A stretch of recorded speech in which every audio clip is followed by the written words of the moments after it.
Right.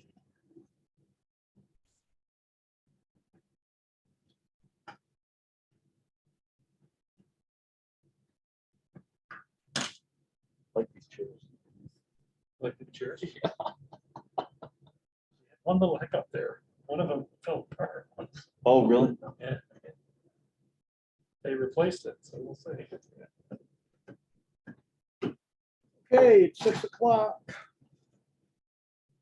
Is the recorder going? It is. Okay. This is the Enfield Master Plan Task Force. It is February 28th, 2022. Members present from my left. Celia LaFiero. How about Ashley? Oh, sorry. I thought we were going this way. We're halfway. Lee, Celia LaFiero. David Frack, Lindsay Smith. Eric Russell. Brad Rich. staff members. Rob Taylor. Whitney Banker. Ed Lawrence. Hi, Ed. So far. Good to see you. Come sit at Okay. the table. We're Plenty of room. Bridge Yeah. is not going to be here, so you can come sit at the We table. won't call you Bridget. Get him his own Yeah, placard, Because I might call you Bridget. in case you don't know who he is. They're in front of me. I will. Okay, so review and approval of the minutes. Does anybody have any additions or changes? You know? Hearing none, we will go on to review and approve the minutes from January 24. So move. We approve the minutes. Okay, does anyone have any corrections, comments? Motion has been made to approve the minutes, I'll second. seconded by Brad. All in favor, raise your hands. All right. Opposed? All Abstentions? Eric abstains. Next. Chapter review process. I think maybe first what we ought to do is review the housing chapter draft that Brandy sent out. Does that sound good to you, Brandy? Sure, we can do that. Okay, so let's go over that and then we'll talk about a more formal way of reviewing the full draft, which last I heard, Brandy, is that still scheduled for tomorrow? Not tomorrow. Not I tomorrow? will have it to you by beginning of next week. Okay, Taking a week away from me. all right. So let's get into the housing chapter. Does everyone have that in front of them, or should I pop it up on the screen? If you could put it on the screen, that would be good. I didn't have time to print it off. Okay. Thank you. So you saw the text version of the housing chapter previously. There was a little bit more of editing to the chapter itself done, but primarily this was putting it together with the maps and the data and such, so you could see all of the parts put together. Trying to figure out what to pull out and emphasize. So one of the things I thought was most interesting in the data that we had come across was this comparative chart. I think we talked about this in sort of table format before at the last meeting that I'm trying to get this whole thing on my screen. I don't know if that's going to work. Yeah, Plainfield's left. Yeah, okay. There we go. So you can see this in the table format, really showing that difference in the net increase in those two 20-year periods, sort of the peak growth period between 1970 and 1990, and then the last 20 years. And while the trend is evident in all of the communities, your drop is perhaps the most precipitous and the most significant difference between that peak and recent conditions. So Brandy, I thought that was interesting. what would that look like if it was percentage growth rather than actual numbers? Percentage growth would even out the overall population differences. It would. I'd have to pull up my spreadsheet to see what those percentages looked like. But the difference, would still be evident. 90% there. wrong. I'm not asking you to do it right now. I'm just suggesting you think about it and perhaps the next time present it as an alternate format for that graphic. Okay, I can plot that out and see what that does do. I mean, the one thing that it is kind of interesting is to see the relationship to the numbers in Lebanon in particular. The others are probably less relevant, but there is some value in that sort of absolute number in relation to Lebanon. Yeah, I would agree with you on that. Okay, I'm gonna bounce back out here. I need to change this view.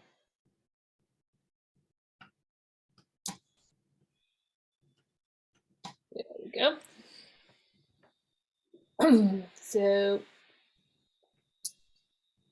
So the other graphic that I did get onto the page there was from the census. So this is American Community Survey data. So it is what it is. But in terms of its degree of accuracy.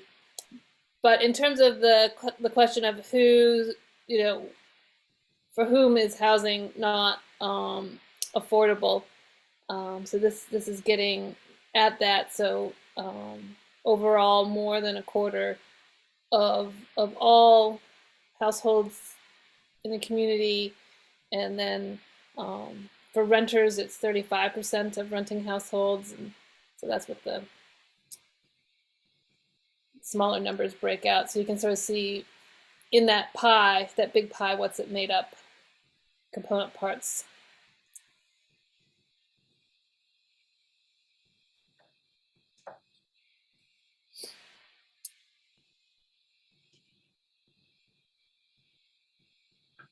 So the other piece, we talked about different map ideas at the last meeting. I ended up going with this density map. We had talked about the possibility of looking at the time frames of development or subdivisions, and it just didn't work at this scale as a map. To be honest, the areas were too small and too scattered. You couldn't. It was very difficult to read. So I ended up putting that in a table that we'll see in a minute. But this shows you a density map. So taking the information that we've put together on how many housing units there are on each property. This then does a density analysis.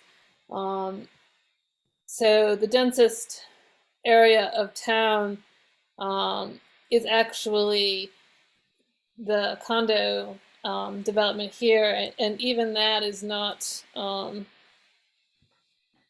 really that greatly dense.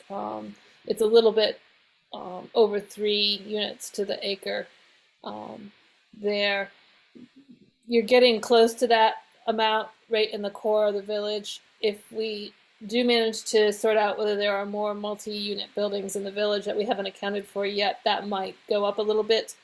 there, but as you can see, this doesn't go quite as red in the center as that condo area did here in the Enfield Village.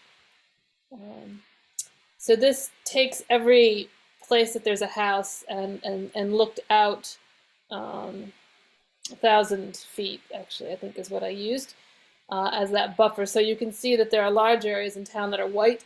Those are places that are further than 1,000 feet from a house. You know, probably not a surprise in that pattern, but I think that's a more that ended up being a more interesting map than the map of what year things were built.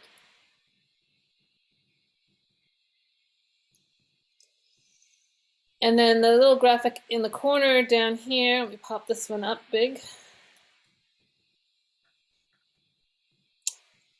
This is the compilation of information that we're able to get from the property assessment data. So this runs through the year that units were built, the types of units that there are, the size, so the floor area average, the lot size average. So what you see in these numbers is an increase. So in the 2000s and 2000s, things that were built in the 2000s and 2010s are on larger lots, they're larger homes than what you saw, say, in the 70s and 80s, which of course leads to them also being higher priced in many cases as well.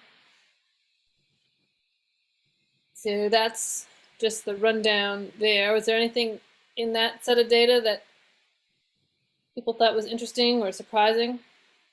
Yes, I have a question. You've got that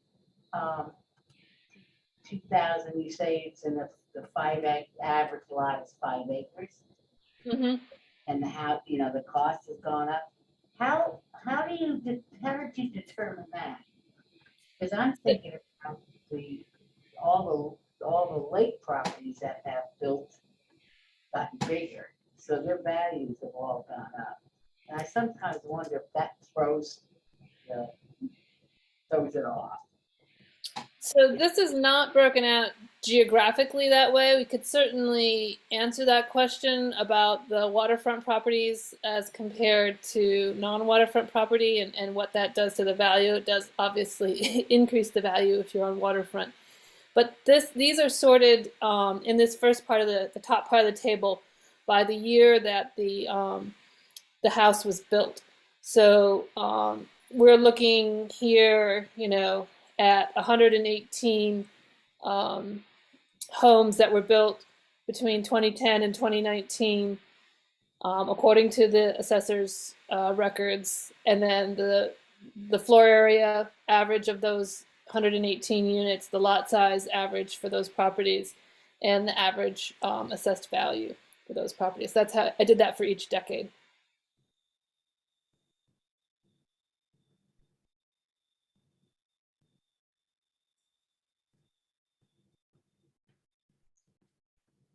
And is the value converted to 2022 dollars? It's the assessed value in the 2021 assessment database. So it is current dollars, it's current value. It's not the price when it was built. It's what's the value of those homes today.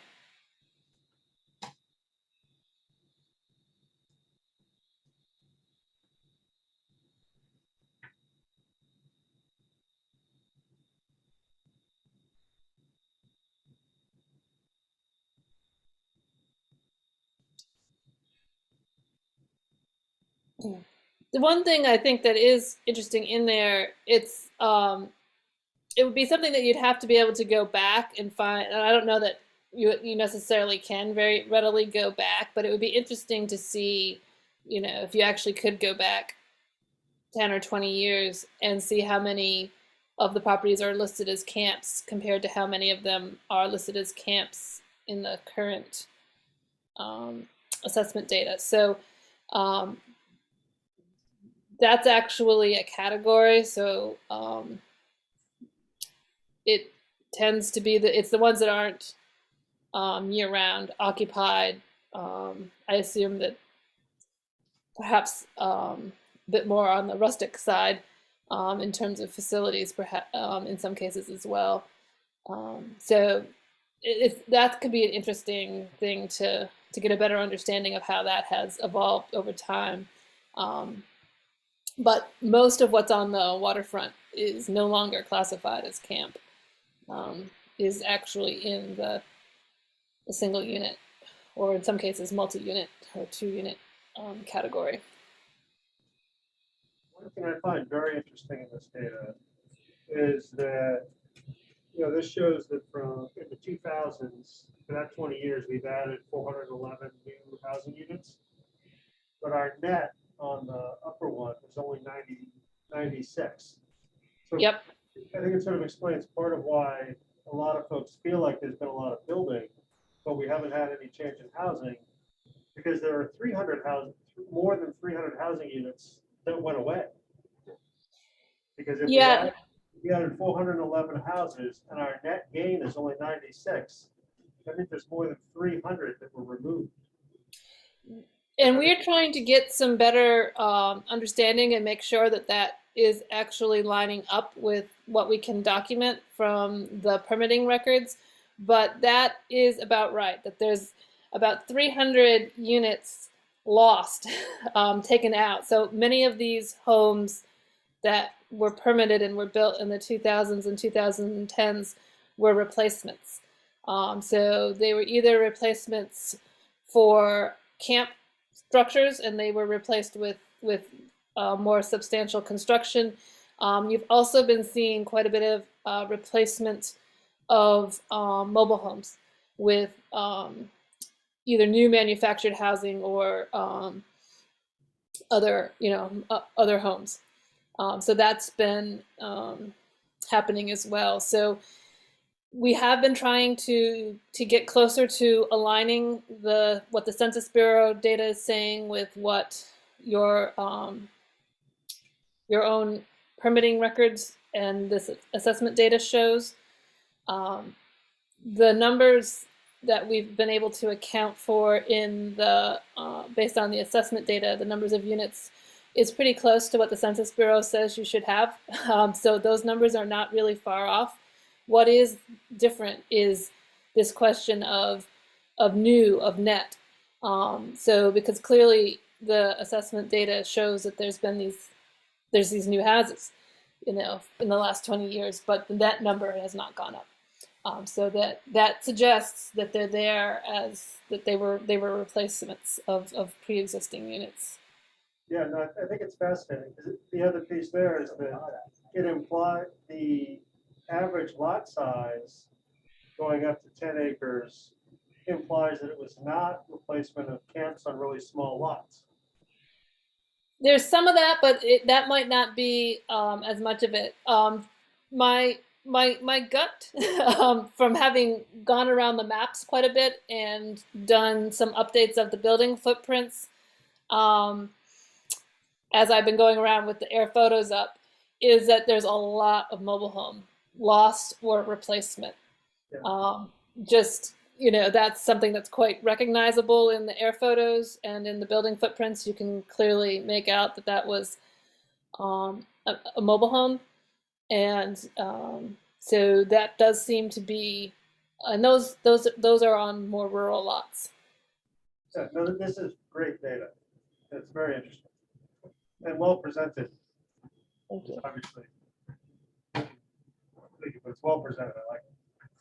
Randy, I wonder, this is Rob, I wonder too if maybe it might make some sense to include somewhere in here as sort of parallel data. It's not necessarily housing specific, but obviously is very much tied to it, and that is the school enrollment data.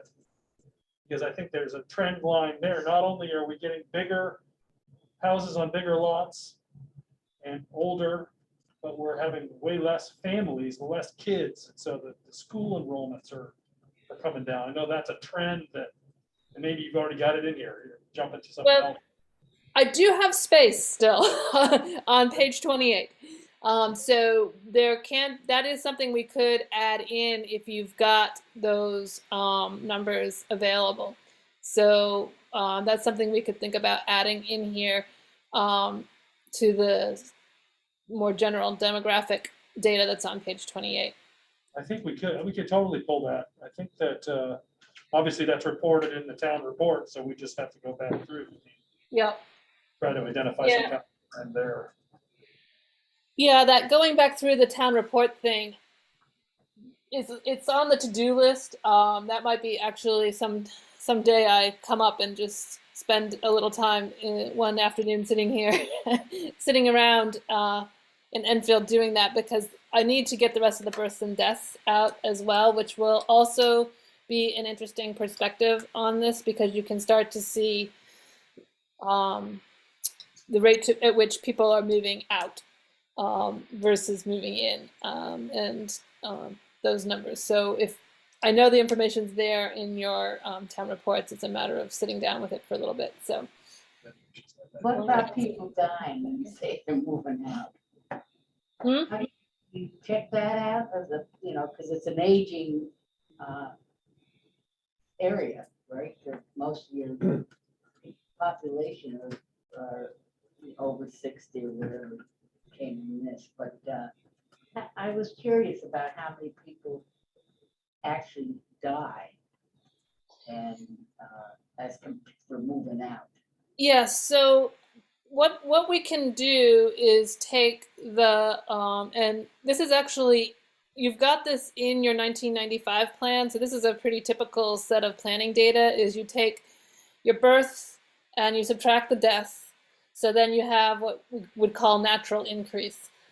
It might be actually natural decrease at this point over increase. But you have that component of population change, and then you know how much the population has changed over the decade. So you do it in a decade-long run, and then you have a sense of whether there's additional people moving in or out to make up the difference. Now, obviously, it's possible that someone had triplets and then moved out, taking these 3 children with them. But it does give you some sense of what's driving the population growth numbers. So generally, when you're growing really, really fast, it's because lots of people are moving in. And when there's slower rates of growth, it's more due to the birth-death ratio, the natural increase side. So that's something that we should definitely update and track. So I think your 1995 plan shows those numbers from 1980s, and I think we can actually fill in the rest of them. So we could actually have that comparison over time in there. So that's one of the things that might go on page 28 to fill in the rest of that page.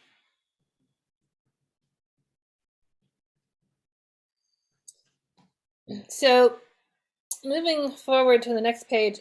So instead of the map, I did something a little bit different with regards to the sort of larger developments or subdivisions in town. So we've got these assortment here, almost entirely. There's one from the early 2000s, I think, but almost entirely from the 1970s and 80s. A lot of these, if you look at the houses within them, you'll see that they took a while to fill it in entirely, the subdivision. So they may have started putting houses in 1981, and there still was being houses built in 1993, that kind of thing. So it took a while for some of these to fill in. They weren't instantaneous, but it does give you a sense of when development occurred. The kind of townhome development that you saw in the 1980s was interestingly a result of tax law, almost all great architectural movements are. and that tax law changed again at the end of it changed at the beginning of the decade, and it changed again at the end of the decade, and it was really it was a moment, and it hasn't really been repeated. And so there hasn't been more of, what you see at Lakeview and the other smaller developments in town. And if you went and looked at other towns around the state, around the entire country, really, you would see a similar peak of that type of building activity happening. So, Brandy, I love this page. Can I just, as I'm trying to read it, is there any way we can put them in order? by Right, I don't know, pick one. well, they are kind of in order by size and type-ish. I was trying, I'm looking for the pattern here, and I was maybe a decade, since that's the main Yeah. thing we're putting So out. Most of it is yeah, I could rearrange them. I did have. They don't really run by decade particularly nicely. So the first group are the attached. So there's 3 townhouse developments, and then you've got a multi-unit one, and then there's but that's your secret code. yeah, then it's 2 mobile home parks, and then you're just into straight up subdivisions, and it goes from there on by time. Color code them to like what they are. I just feel like as I was looking at it, I was looking for like, how are these arranged? And it makes sense when you tell me, but if we don't tell, just as so people are reading it, it's like if we're putting out decades or whatever, just to. Yeah, I can work on that. I know that's a little nitpicky at this point, but Don't worry, I'll be even more nitpicky. The inversion of the units really bothers me. the inversion of the units. Yeah. It does. It's not. I don't like it either, but I haven't come up with a good way to make it fit the other way.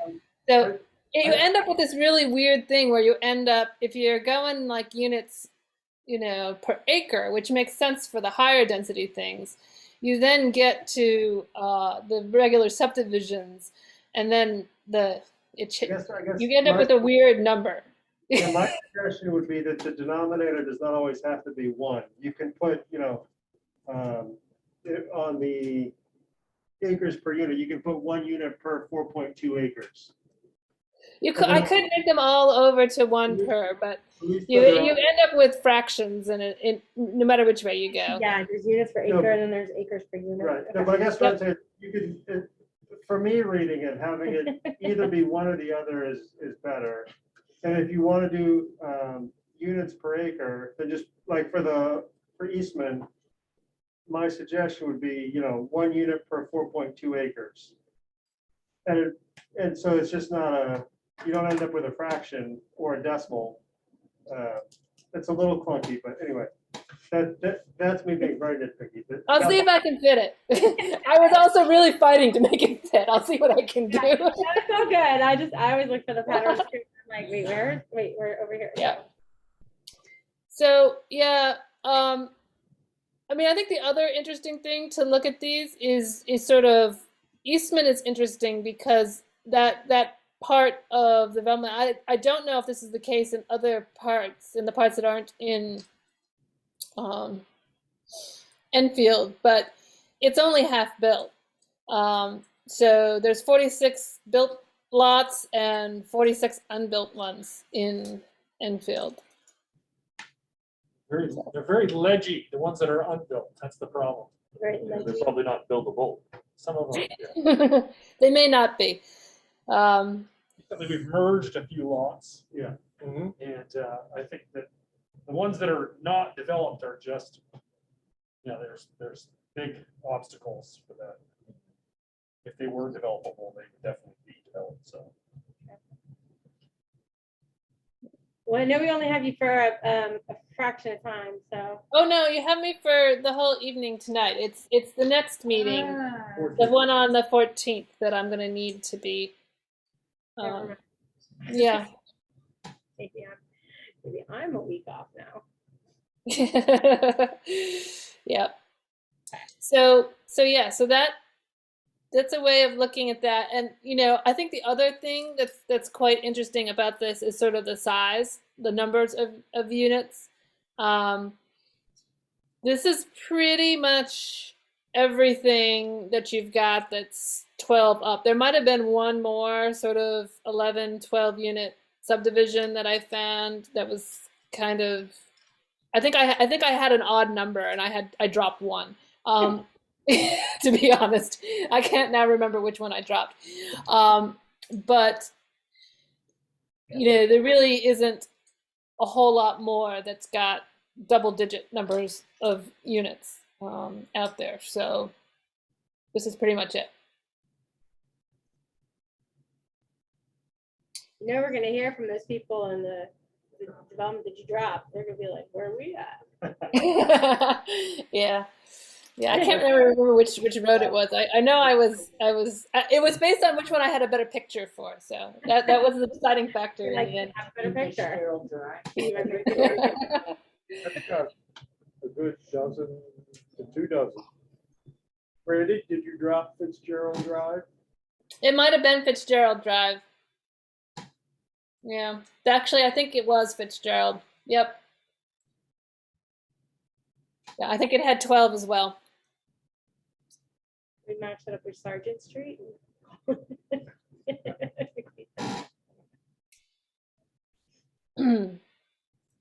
So then I also put in a little graphic here on the other page to talk about sort of other housing forms that you've got. Obviously you have the old duplexes from worker housing days, and then lots of, fun and funky things exist. So this one was a fun photo, so I thought that was good to remind people of other architectural possibilities. And then this is the page 28 that we just discussed before. So this is the place to basically put some of that demographic data that you've collected and I've supplemented. So just sort of that basic snapshot of the community. I haven't really labeled the page yet. And I still would like to add, like I said, there's space down here. So there may be some stuff for permitting. If you want to do school enrollment or we want to change some of this up a bit, we can do that. And there's still, we'll have to wait and see at what point. I'm holding off putting percentages in some of this stuff for 2020 because there will be census data sometime this year. So the question is whether it materializes by the time we need it or not. If it doesn't, we'll put the 2019 American Community Survey data in here. But if it does materialize, then we can drop those numbers in here. So it'd be better to use the census numbers if we can. The same is true of the age group one. I did do it off the 2019 numbers, but if we get the 2020 numbers in time, we can replace those out.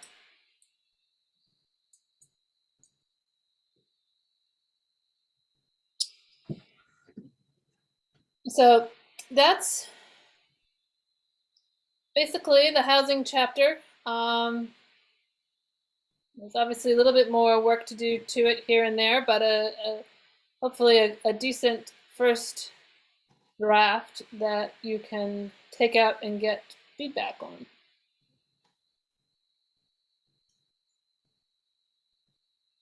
Sounds good.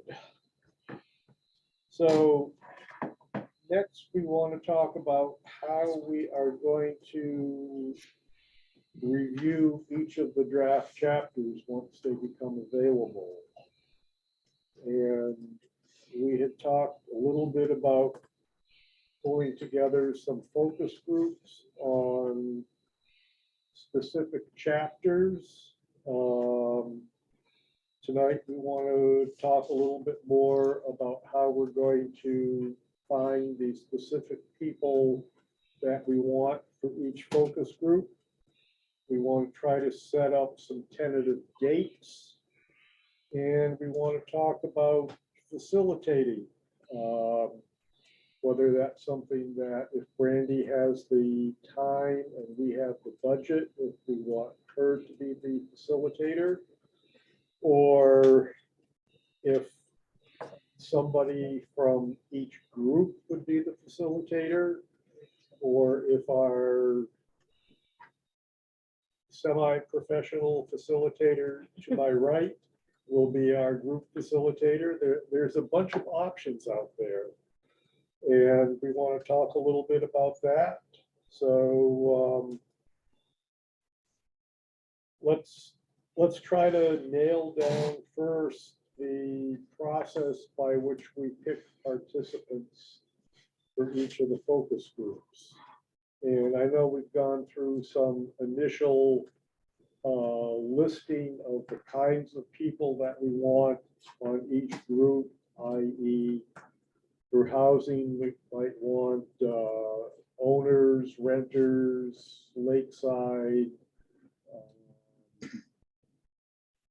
landlords, anybody who's got a stake in the housing subject. For transportation, we came up with a list that included commuters and people who work from home, but I can't remember what else. But I think tonight is the night that we want to try to finalize the kinds of people that we want. And then we're going to try to figure out how we get them. So if we can go back to our last meeting, which seems like forever ago, because we missed some time. And what did we decide? We want like 8 or 9 people or more? Yeah, somewhere 8 or 9 would be ideal. We don't want any less than 5. So, but we want 8 or 9 people. You don't want to get too much more than that, or you're just for each group. Yep. And so I think we had identified each subcommittee had already come up with a list.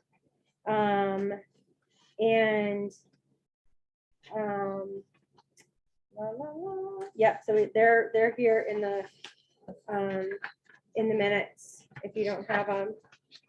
So let's see. Transportation, you guys came up with 1, 2, 3, 4, 5, 6, 7. So I think that's good. Let's see. Ashley, 1, 2, 3, 4, 5, 6, 7, 8. Yeah, I think most people came up with about 8.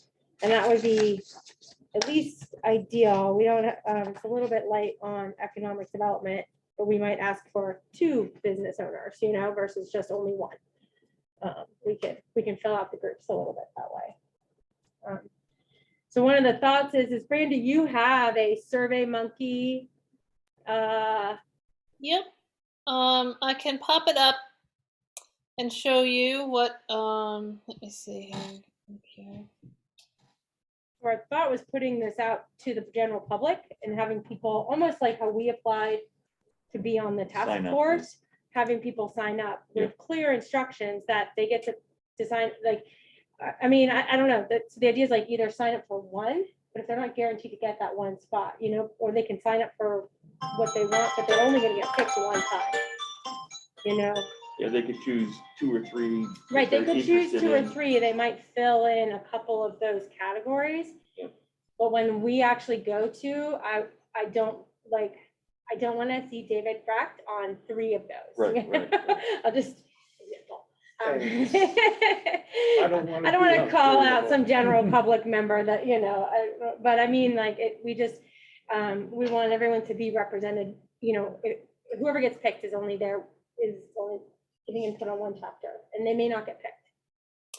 So, I just want to clarify something. Sure. We're going to get these focus groups to go over what has been done. and Yes. For their comments. Yes. Mhm. We're gonna give some very clear directions. You think? Yep. I don't think so. Well, that's where the facilitation has to come in. So that's, I mean, their conversation's gonna happen. We don't have to accept every comment that's made. That's always a part always remember, just because somebody says it doesn't mean that we have to follow it, right? But we're gonna give them very clear directions, like, we're here to discuss, do the graphs make sense? What are we missing? We really want to go over, just looking at the housing chapter, and I always forget what we call them, the recommendations at the end. Do those make sense, you know? They don't have to agree with all of them. We're not gonna cater to every single person. But that's the kind of thing we're gonna start with. Well, we're gonna give them the chapter. We're gonna give them some clear directions and they're gonna read it, and we're gonna start with that, yeah. So we send them the chapter, we give them guidelines, they Mhm. read it, they get their thoughts together, they come to the meeting, Mm-hmm. however the meeting occurs, Mhm. and then people talk and we take notes and listen. Yep, we take notes and we listen. Again, we're not guaranteeing anything, and we may not take every single person's idea. But what we don't want to do is get caught in the weeds. In the transportation, I don't want to talk about the intersection of Route 4 and Main Street Yeah. for a half hour. And it's That's easy, not the big easy to picture. do. too. It's very easy to do, and there's a lot of people in this town that really like to go right there. They like to go in the weeds, they got their project, they got their annoyance. I don't want to talk about the roof line of Jake's. We want to talk about the big picture and what's here. Did the graphs make sense? What information is missing? What, you know, without also like, again, maybe we get people off of Fitzpatrick Street. Fitzgerald. Yeah, I don't even know where that's at. Where I'm not in there. Right next to his house. Is that It's right? right around the corner. from Really? me. Yeah. It's next to That's you. what it's. That tells you how much I go right up around the corner from you. I don't drive past my house. She comes here and that's it. Yeah, pretty much. Here in the co-op. That helps a lot. But yeah, so it's gonna take a little bit of I time just and did- patience. If they come in and they pick the whole thing apart. No. So that's why there's only That's one what I'm worried chapter. about. That's why they're in for one chapter. And there's guidelines, and there's still gonna be people who want to talk about whatever it is that they Yeah. want to, but Yep. we That have to sounds say, good. okay. Yep. And so there'll Parking be lot. separate sessions, Right. all separate sessions, Yeah, Yes. each chapter will be separate sessions. Yeah. probably on a different night, for example. Yes. Okay. And all of them would. Some could be in the afternoon if anybody wants Right. to do lunch. Right, okay. And they would all be facilitated by either you or Brent? Or Brad. I thought you did there. No. I mean, I feel like Eric and Brad, you guys could, one of you could lead the transportation one really well. Yeah. Well, we can talk about that. We can talk about that. But yeah, the idea is to get some feedback, and it has to be constructive. And again, not every. Sounds good. It's really gonna Makes depend, more sense. right? Mhm. Who you get in the group. Yep, which Right. is why we want to look at the group scheduler thing that Brandy has here. So Yep. we have economic development, transportation, so people can check. We can say pick more than one, but you're only going to be selected for one. I don't know. How do you feel about that? And we're not gonna bother with visioning. No. So visioning will go with each one. Okay. I would do vision with each one. So I would give every group the vision statement and the chapter that they're working on. This That's is how good. that would be my recommendation. Want to put in there like how, like if we have categories that we feel like people are, that we have categories that we want to fill. Do we want to Yeah. have people, do you fit into any of these categories? Yeah, if you've got that and you want to send it over to me, that could be added to this. So when I spoke to David and Lindsay about this, because I just scheduled a series of focus groups for another community. So we used a form like this that went out on their listserv, and then they did they did direct invites and phone calls to get people to fill in as well. But I mean, one of the useful things you get with something like this is you can start to see when can you actually get enough people, because it's one thing to make the list, it's another thing to find the time that they all can be present at. So this will give you a sense of dates and times, and you can restructure these dates and times if you want, but I think we were hoping to aim for the week of March 21, and thinking sort of morning, midday, right after work, an evening time slot. So just try to see when can you get the biggest and best number of people. And then we talked a little bit about whether you're going to end up doing these all in person, or you're going to do some virtual, or do what. So we could ask people what they prefer. How do people feel about the preference for meetings? How does this group feel? Feel about the what? The preference in terms of how we're gonna run the meeting. I'm just thinking, I think you get a lot more when you're in person. I agree with that, I Brad. do too. So Yes. maybe Makes more we ask sense. Yeah, I and think try for in person. I think we ask. I think it's easier, but I still think we're in this space where we might be able to get more. We might be Of able the to right fill people. the slots better Yeah. if we offer at least a hybrid option. It's harder to facilitate, and it's. I mean, We do both at a time, like we're doing now. yeah, right. Do we have space for all these meetings? Rob, do you know? What the Clear this schedule room is? for that week, Rob. Yeah, Kick everyone out. well, as a lot of these times are not prime meeting time, except for maybe the 6 p.m. It's certainly, this This space could be is our primary. optimal. We There, can find somewhere, yeah, because, even the town office will fit 8 people. yeah. I think you run into problems with people saying I'm working with them. We might, but we'll see. I mean, that's where, we're gonna have to, we should offer it and see where people line up, and then how we can be flexible. Okay, they can answer whether they can. Yeah, because I mean, and so we want to say, select all the dates and times you're available to meet. So maybe we add in that all, I mean, I feel like that's self-explanatory, but I would add something, Brandy, in there that just says, check what you're interested in. You'll be so, Mhm. like, I don't know, like, we can't guarantee that everybody will be selected, but if you are selected, you will only be selected for one group. And Yeah, I think it needs an opening paragraph, whether you're going to put that in the email or you want that actually on here as well. So whatever you want to do about that. I'll give that a go. I'll draft something. Yeah. In fact, you might want to do it in the body of the email, and then I can also just drop it in here under the Right. title there.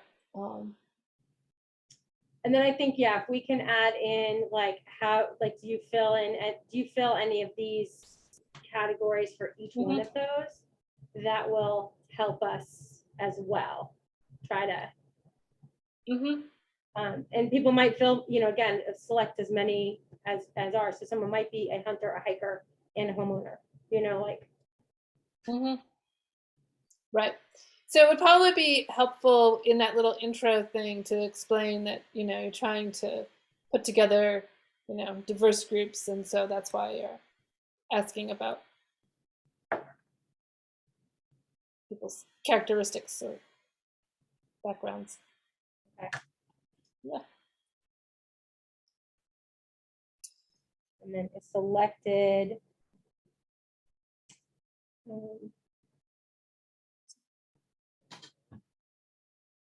Okay, I'll start to work on drafting that. And if you're going to reach out to people directly and, with a phone call or whatnot, you can use the same, structure to basically figure out when they might be available as well, and Or just have them go on the website. or just, or have them go do it. Or if you've got people who aren't going to go fill out this form, but you're still trying to get them, you can just kind of use this as your own guide to So can gather everybody information. Brandy your lists, or It's kind of in the minutes here. it's in the minutes, yeah. Maybe if Brandy just took a copy of the minutes she would Yeah. have. Mine agrees with the minutes, so we're good there. No names. No. No, because there's no names We're the assigned only yet. one, you and I are the only ones that put down possible names. Oh. Yeah. You guys were thinking ahead. with people. The rest of us do not do extra work.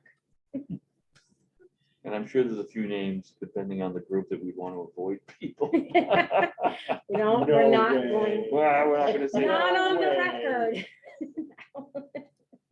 No. We are an equal opportunity group. That's why there's, can't be on them all though. On the form, should you state that you can only be on one group? Or maybe ask people to prioritize their interests? So if they don't get on their first group, they could get on, Yeah. possibly get on. Yeah, the group that's list their second favorite three in interest. priority order, and then we can pick from that. Oh no, people can't put things in priority order. No. So I think what you're going to find is that people's availability is going to drive this probably more than that. So if there are people that are interested in a couple of them, you've basically got to try to find a time that you can get 8 or 9 people to. And so I think you're going to end up, people who have several interests are going to be beneficial to you because there's the possibility that they could be slotted into more than one. I mean, you're only going to let them go to one. You're only going to select them for one, but it gives you more choices to try to populate a time slot with a group. If people are really only one thing that's really, really important to them, then they have the choice of just selecting the one thing. But yes, maybe we can deal with that a little bit in the explanatory paragraph. So. Okay. Okay. And then I think facilitating will also depend on the time slots, because if there's 2 meetings at the same time, I'm good, but I can't be in 2 places. Yeah, we haven't quite figured that one out yet. Yeah. Health and transportation. So I think that's gonna, so be prepared to maybe facilitate a group. We have the dates and structure. Brandy, are you available at that time, or are you? Yep. So that one good thing about that week is, as of right now, I don't have a lot of things on the calendar. So that's one of the reasons for How fast does your schedule book up? Yeah. though? Right.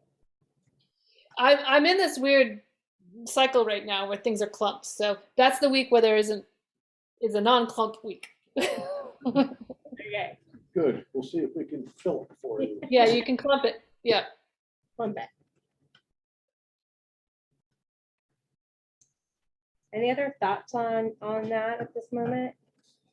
The focus groups too will be just the first phase. We'll try to make sure we're still going to offer up the whole draft for a community-wide input, right?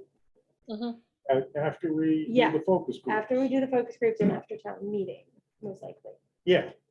May. Yeah.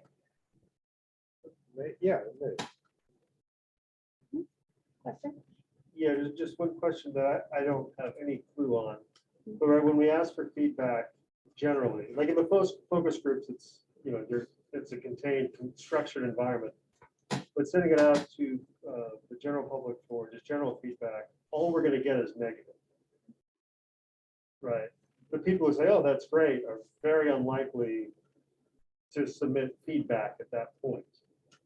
So I think how do we deal with sort of the natural human behavior? Well, here's all the things I don't like about what you did, because you asked me for feedback and criticism, and so that's what, and the only way I know to do feedback is Right, as and a so- critique or an edit. and so that's what we're going to receive, and then it might feel like we're way off base, even though the vast majority of people are agreeing with what's been presented. None of that, we need a way to make sure we're getting the positive feedback as well. And I have no idea how to do that, because you're talking about human behavior and stuff, but that's one one concern I have about how we approach the feedback cycle, which is very important. Yeah, so Brandy, do you have any thoughts on that, having done this Yeah. twice before? So, so when I do community meetings on municipal plans like this, I would not characterize the feedback as overwhelmingly negative most of the time.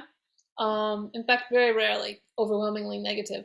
It's often times the feedback is not particularly relevant necessarily. As you were discussing before, people sometimes have a very particular issue that they're heavily focused on, and it may or may not be that relevant to your plan. But I wouldn't suggest that it will be overwhelmingly negative. And it certainly matters how you structure the meetings as well. So oftentimes I'll do these meetings either as a series of stations that people can move through and look at different parts, or as a series of small group discussions around different topics, or doing some versions of like the sticky dot type voting, where when we look at all the recommendations and see which ones people agree with and don't agree with, or what. I think that probably what you'll end up with coming out of that round of meeting is more additional things to consider whether you want to include in the plan, more than necessarily specific things that people are very unhappy about.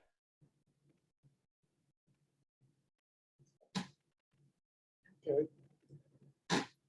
Are you satisfied with Yeah, that as no, an answer? I'm glad to hear that that's not the case. That's great. Let's hope. Yeah. Knock on wood. No, I just, like. Sure. No, And- I think it's a valid concern, is that people tend to grumble and bitch rather than say, yeah, that's a good job. It's human nature. Well, especially when you ask for critiques. Yeah, But no, it sounds like our experience is that there are ways to structure the feedback and that's not what happens. So that's great. You might not get tons of "you've done a really great job" either, but yeah. I'm just making, my concern is not that we get one extreme or the other, but that we get the whole breadth, the whole width of the feedback. Right. Mm-hmm. That's- Yeah, I would think that particularly given how, in some ways, this is not a fully comprehensive plan. So, for instance, there's not the recreation chapter, as we've talked about, or the energy chapter, and those are clearly issues that are going to be quite important to certain people. That I would suspect that a lot of the feedback that you're going to end up getting from the public process is, why isn't there more about X in this plan? Which is not quite the same sort of criticism as, I don't like that statement there.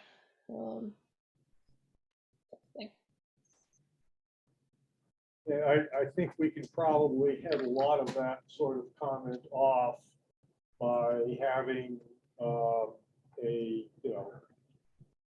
short paragraph for the chapters that we're not doing this time, which just sort of acknowledges, facilities, these are some of the issues before the town, recreation, blah, blah, blah.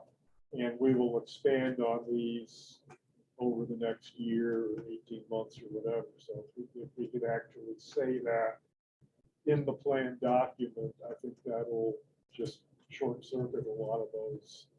We didn't talk about recreation.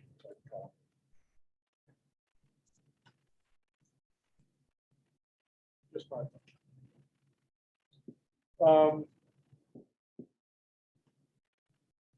are we pretty much done with focus group feedback? Yeah, I wanted to know if Did- you could add some more on the economic development. Okay, What would you like to see? because neither of them are here today. Creativity, You know, somehow. all the ones we want. Come on, everybody think, it's not just the business owners. Okay. It's not the developers. It's gotta be something that's We're creative. Are you You kind, were on the, are you kind of getting at consumers? They've got consumers. it's got, well, yes, it's yeah, that's, but I'm just wondering, economic development could be anything. It's like we talked about the old houses and converting them to more units, living, because it's big. But that's, I don't know. I can't explain what I'm thinking on that. So economic development is not just business. I think maybe that's also part of it. Like we're thinking of it in terms of like shopping, but when we did the tour, or I didn't go, but when we went to Bradford, you know, economic development is a river walk. It is the historical, Yes. it's the Heritage exactly, Commission. Right. It is art. That's, yes. That's It part of is, right. there's other things besides just selling, you know, Right, commerce. just the- right, And so right. maybe we need to put, Maybe we get you know, big part, group. like I know part of the Lakeside Park is that it's economic development, so that's, they got money for it. Yeah. Because it's an economic development piece, so, how would we categorize some of these other folks? Creatives. I don't know, what do you think? I think Did you- she do that in Lebanon? What'd you do? Champions was the word. Champions. Ooh. Yeah, but isn't that what you're calling them now? Like, who are the champions? Did you ask for champions? Well, champion was specific to the master plan, it's in the cities. Right, but if you were trying to pull together a focus group, were you like, we want, self-identify yourself as an Enfield champion? Yeah. And one of the things we're gonna be doing though is really taking, you know, Lakeside Park and some of those, but we're really gonna be embracing the outdoor recreation opportunities that we have here Mhm. and using that in the community and economic development realm to do that. So I don't know if you see something as broad as, you know, outdoor. It's more than like an outdoor enthusiast. It's somebody that could Mm. maybe tie those two things together. Businesses directly related to outdoor recreation type activities. How about Maybe a- people that coordinate and sponsor events and things that go along with that. I think that would be a decent tie to have. As one an or two event of those coordinator, I've got an outdoor enthusiast, I've got nonprofit leaders. So, I was gonna say, Lindsay, like events and promotion, trying to go in that direction. You might want to think also about the sort of the home business side of things, some people who don't have necessarily employees or, you know, a lot of evidence of a business, but what's that piece? Home occupations, is that what? Yeah. well, people who work virtually, who might Right. work, Exactly. yeah, like right. that. I wonder if you could find how many we have of that, home occupations in town. That'd be a hard number to find, wouldn't it? Especially Yes. now, because it's increased so significantly. Yeah, how many people are working from home? I mean, there's two different kinds. There's kinds that like have their own business based out of their location, and then there's folks that are just working virtually, you know, so and some because of pandemic, but some have always done it. They, you know, Right, right. their primary offices, they're in their Like a- resident. An accountant or somebody. Yeah. that- Yeah, so Kim Doyle. That's one that comes right to my brain. Yeah. A couple of others, but I'm saying unless things jump out at you too, just putting the survey out and seeing who signs up. And then after that, you can always sit back and go, who else do we know in town that would be good on this committee? absolutely. Yeah, and that's where it's like, if we're not feeling a category or it's not feeling round enough, we should save ourselves. out. That's where it's good. You know, we get to, we're curating these groups. But we get to be selective, people that are gonna have good, productive conversations. If we know I mean, you know, I hate to say it, if we know someone's just walking with a chip, like, that may not be a productive conversation. So we want to make sure that we're having, you know, that'll help us move this along, not criticism is okay, critique is okay. Critique, not, you know, but, if there's someone who just wants to muck up the works. we have a few. It might be like that. I can't access those lists. Can you send me the minutes either in Word form or something? My like Adobe account is, I'm gonna kill Adobe, sorry. Been trying to, it wants me to pay like 3 different times. And because I told him once, like, no, and it's like, now you have nothing, and I'm like, that's not true. Okay, But yeah, I'll send that list, and if there's ways, I mean, maybe we add another, just in other states, and so let's try to establish a timetable for getting this out on the listserv. Did you want to go over the potential discussion questions for the focus group? Or you're going to hold off and do that at the next meeting? We certainly have time tonight. Would you like to suggest some questions, Brandy? I have jotted down some thoughts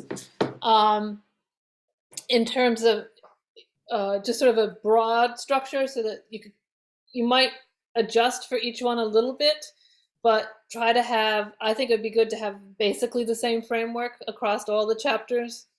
And Lindsay, you actually framed it almost the way I was going to as well. Basically, what did we get right? What do you disagree? You know, are there parts you disagree with? How can we improve it?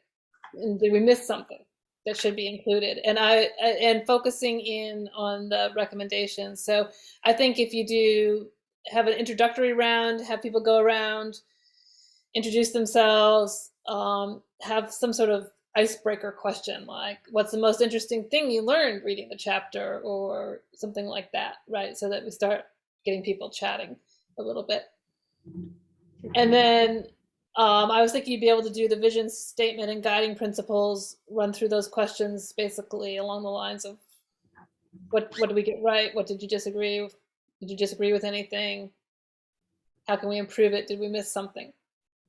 And then, you know, maybe do that.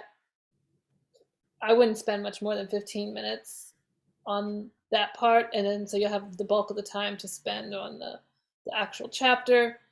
And you know, with those sort of focused questions. Now the conversation might shift around as you're going a little bit, and you might have some of these chapters, you might have subcommittees might have something specific they want to ask about in addition to this, but I think that's a pretty good framework for conducting them, giving people those questions ahead of time so that they get the chapter with the sort of outline for the meeting and the questions. Okay, anybody disagree with those general questions or want to add something to it?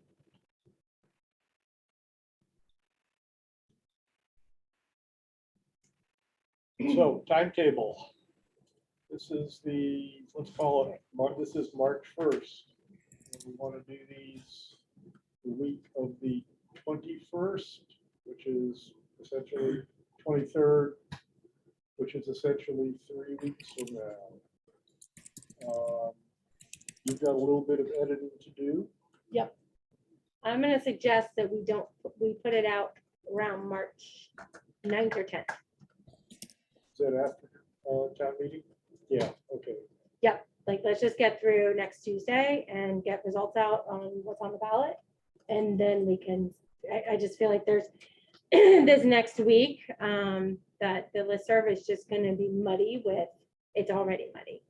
It's already getting muddy. So I just don't, we'll get lost in it. And people won't understand if it's on the ballot and and it's just, I just don't, I think, you know, like, we'll have to do a lot of work to really get it to people. So it's like, sign up today, you know, we'll give them like 3 days to sign up, because the longer you give them to sign up, people don't do it till the end anyways. you know. One question, is it worth that, trying to have like a booth to sign people up? Can't, You can't have the parking lot, you can't out in the parking lot, that's what I meant. yeah, if somebody wants to do it. Would people here be interested in Kids. spending an hour voting day, trying to get people to sign up? It's one of the few times when you actually have, 600 people who are interested in town. Oh, you were generous Well, on how many people come and La- vote. Last year, more than 600 people voted on Tuesday. It's true. It's It was the true, most we've had in forever. yeah.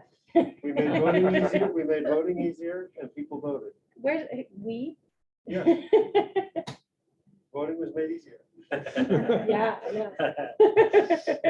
And all of a sudden, our number of voters increased.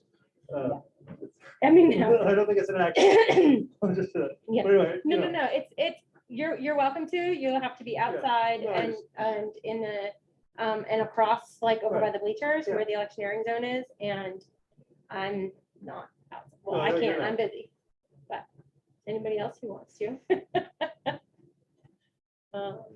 We're not hearing interest in that, so.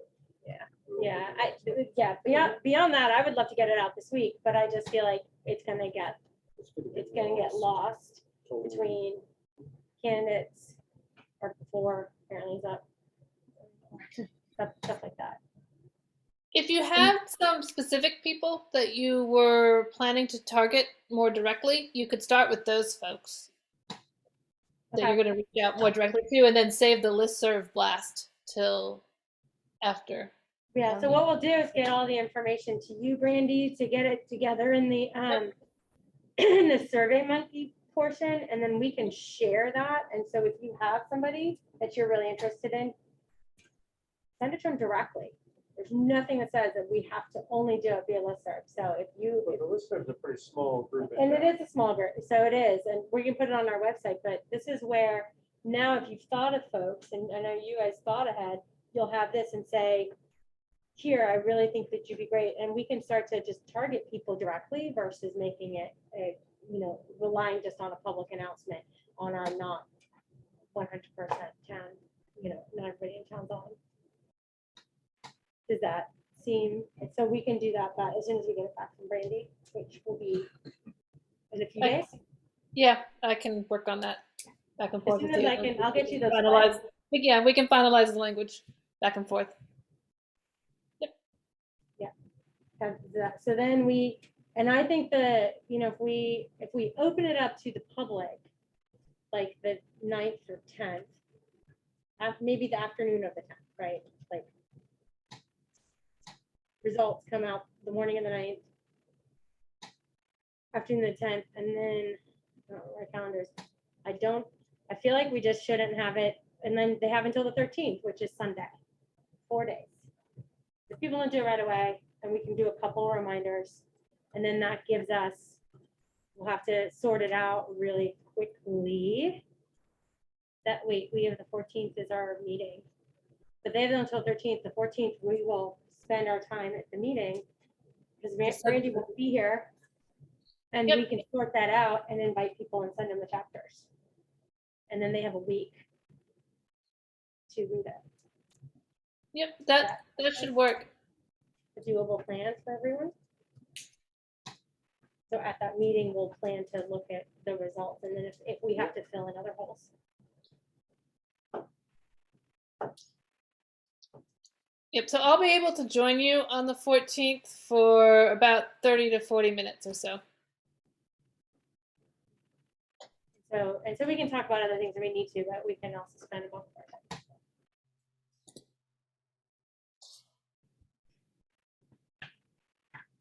Okay.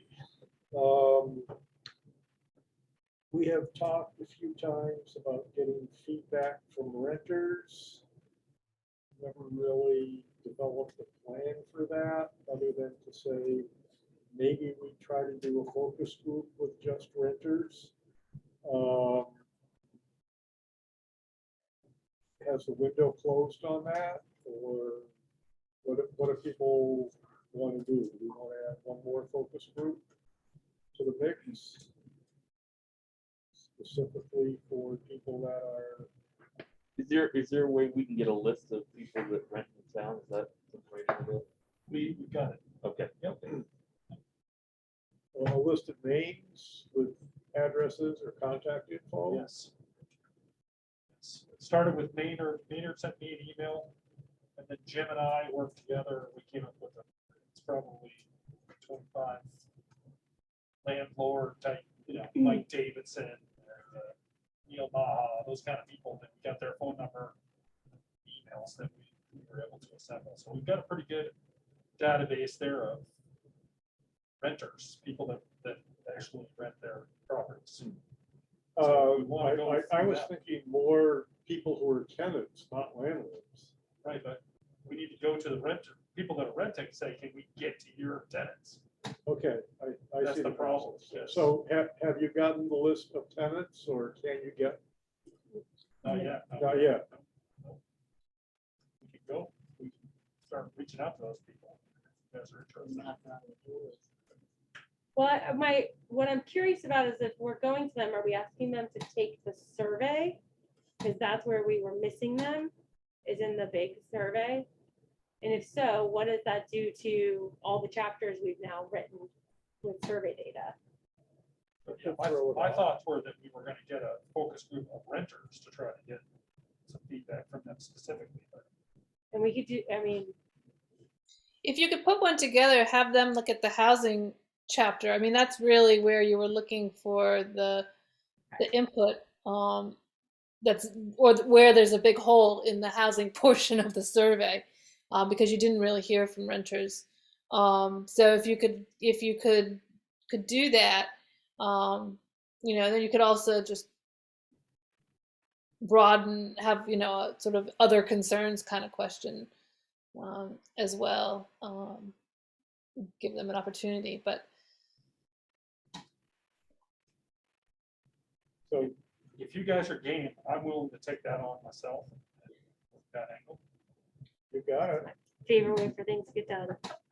you're on. I actually really enjoyed, we did remember the focus group? I don't know if you guys remember, we did one way a long time ago with Mike Killian. At the very beginning of this whole process. And I thought it was super productive. It was we did it right in here. It was like a Saturday morning.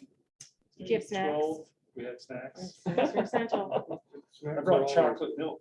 So it was. Ooh, Did you milk the chocolate milk? Did you milk the cow? From the brown cow. Came from the back of there. there you go.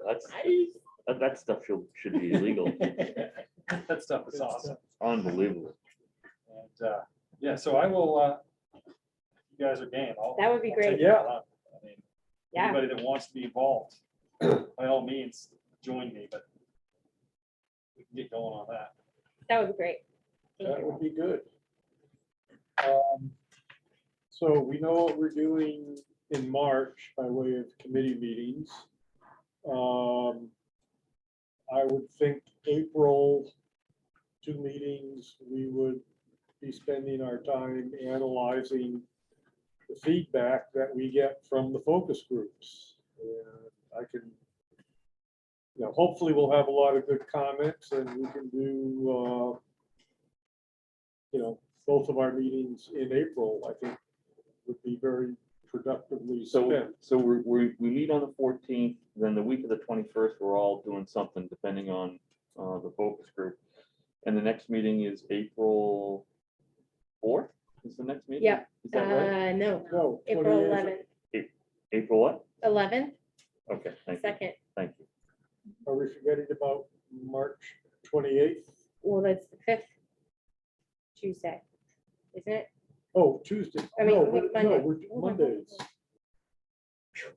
Our My next meeting is March the- is split. Oh my Is God. the 14th. 14th and 28th, yeah. Yep. So the week of the 21st will be busy with stuff, but we have the March 28th meeting to come back. So we actually will have 3 meetings to process focus group information and get ready for town meeting.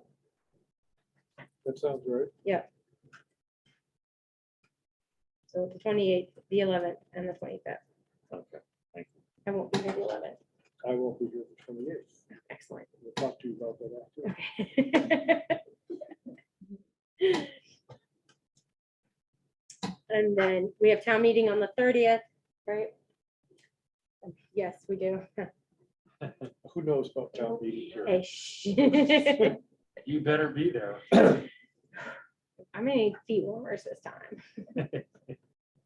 That's a Yeah, you theme for my- froze last time. Yeah, and that was after I put on appropriate clothes. That was a cold day, though. That was a cold day. Yeah, well, when I woke up, I was like sweating, and so that's why I showed up in like shorts and like I just, yeah, I didn't have socks on, like. So then we've got May 9th and 23rd. And I guess after town meeting, we should be finalizing all of our comments and do a hopefully final draft. And maybe we want to target that for the 9th, for the meeting of the 9th. Does that sound doable, Brandy? Yeah, so, yeah, we were thinking that you would send out some sort of a mailing maybe at the beginning of May, that we would have a draft put together sort of in that mid-May range, early to mid-May, and then you'd be ready to schedule a public meeting on the plan, a broad community meeting on the plan at that range. So it's sort of, I think we'll get a sense if you meet on the 28th, and we'll see whether, the kind of feedback we've gotten, how many more committee meetings you think are going to be needed to get you to that point. But I don't, you've got the 28th and then the 2 meetings in April. I don't really see that as being too problematic to get through. Have something ready to go in May. Okay, so that kind of takes us pretty much up, let's see.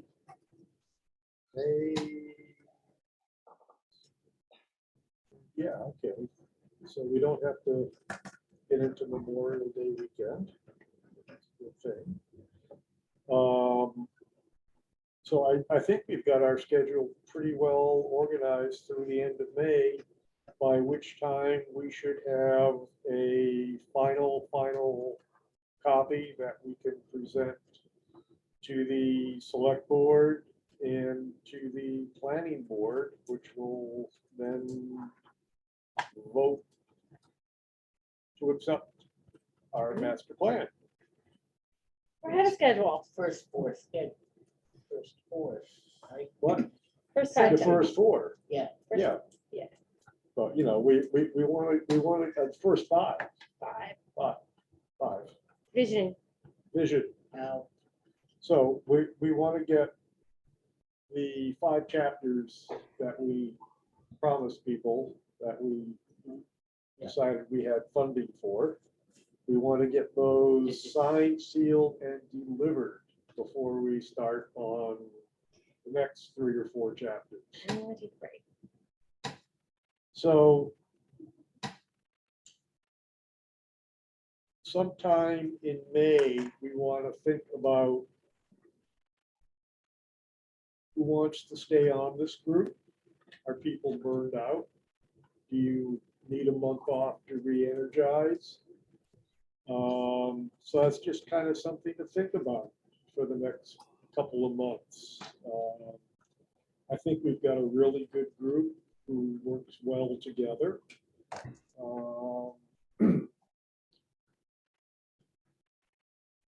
Excuse me, I did try to reach out to Dan Affelt and received no response. So not quite sure what's going on with him, but we haven't seen him at a meeting now for many months.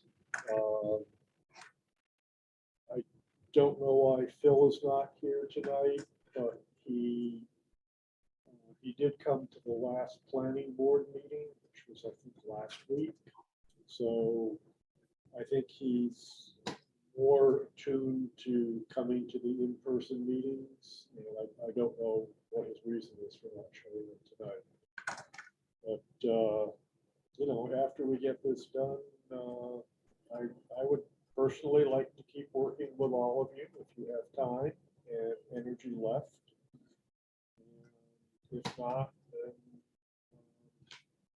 need to start looking for new blood, I guess. So that's just, you know, something to put on the table. Think about the time commitments.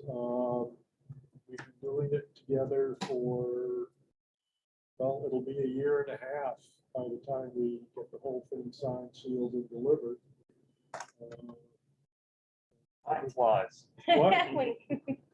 I mean, I would also offer up that we should, you know, if, I mean, I would like to, for the next round, not just do like one time, like do rec, energy, and like here, just like, those are the next three big ones, and almost bring in somebody from each one of those, like, you know, From the committees. from Oh, the definitely. committees, Yeah, and not just as visitors, but as members. And so, I you know, I think that we need to have a little changeover in that sense, or rounding out, whatever way you want to look at it. You might be extra busy and not have time to do this. All sorts of things. So it's, I think we want to have that discussion, and then, you know, if we're going to do all three chapters, which I think would be a better use of our time to do that big chunk, and then it's like if we missed one or two, but we need to get in some blood that has experience in those, smart blood. smart blood, so then we can on to work off of them in their newbies. Yeah. So we could. They do all the scut work. Okay. Anything else that anybody wishes to discuss in our remaining 34 minutes? Nobody from the public? Ed, Ed, would you like to take off your mask so we can see all of you, all of your face? I can do that. And Ed, you were not here for the roll call introduction, so I'm going to go around the table again, just so you recognize everybody. There's Ashley Wood, Celio Fierro, I'm David Frack, Lindsay Smith, Eric Russell, and Brad Rich.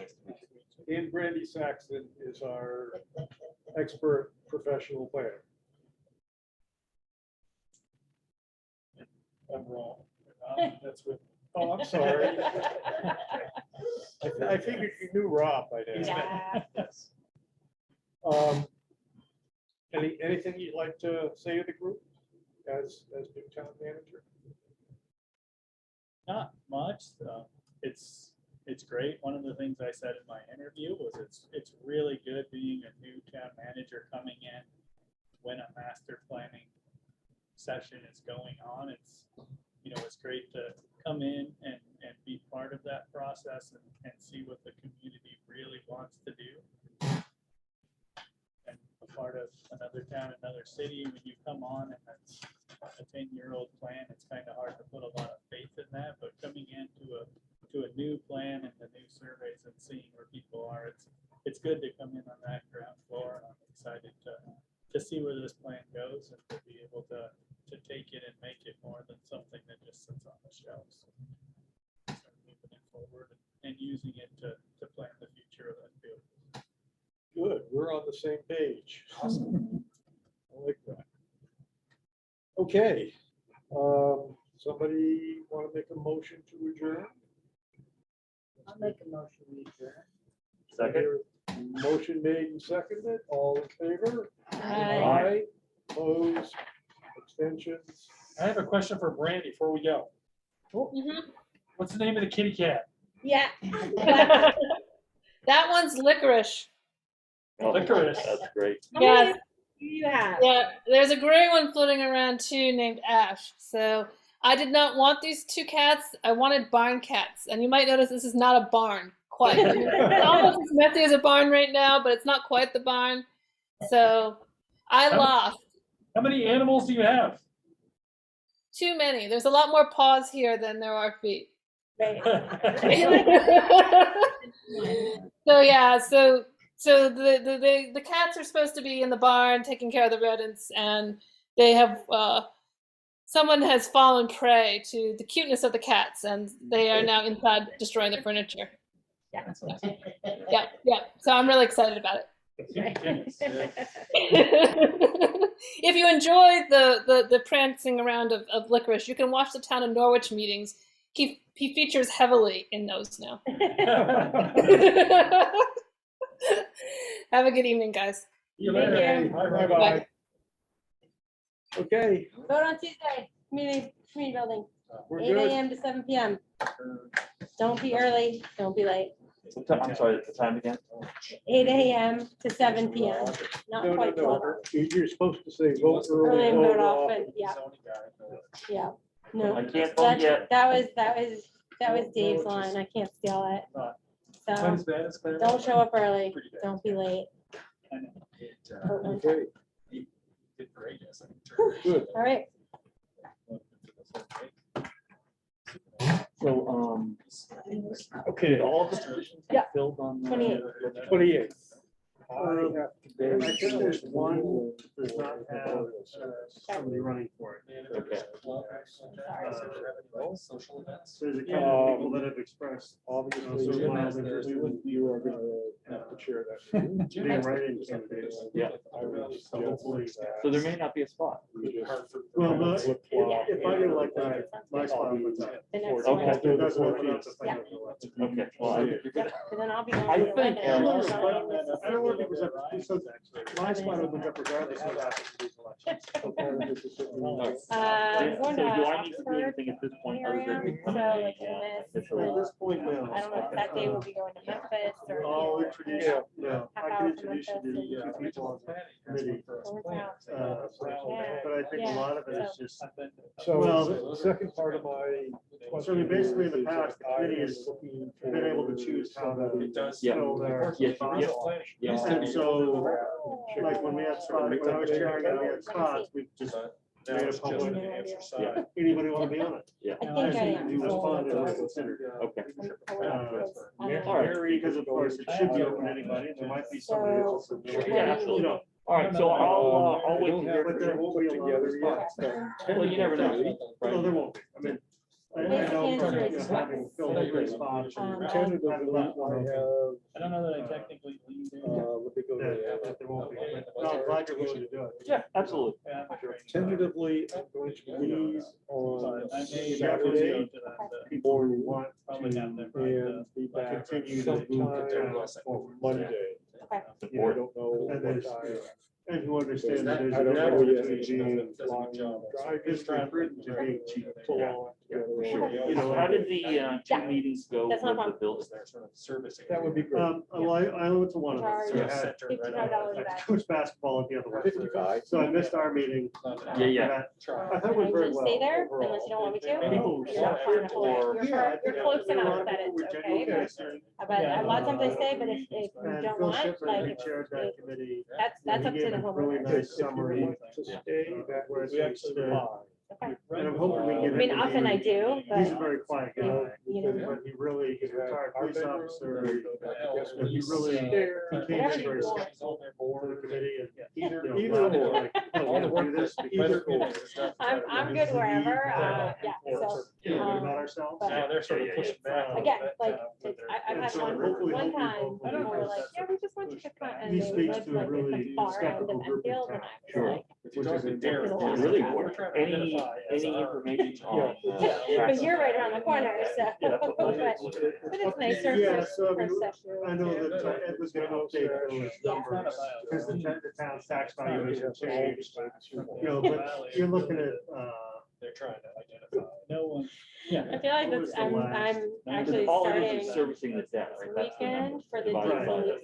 yeah, up it's at servicing Main the debt Street divided by. Yeah. For like the total next tax 15 list, days, and which I all feel like got that's updated gonna be part of the since deal we too, did is the all the town. eggs I Yeah, want, that's I'm how- like, But I wanna say at the yeah, time, it was something like $300 to $400 on a median house. They're good, I love, So it's not like, I nothing. just, Yeah, that's big. right, like I love them, and I will You know, only use but- Mark Fresh Eggs, I just But also don't. not, eat them representative. unless You know, I put them in. stuff. crazy numbers, but definitely meaningful And I numbers. forget to just like Yeah. eat it.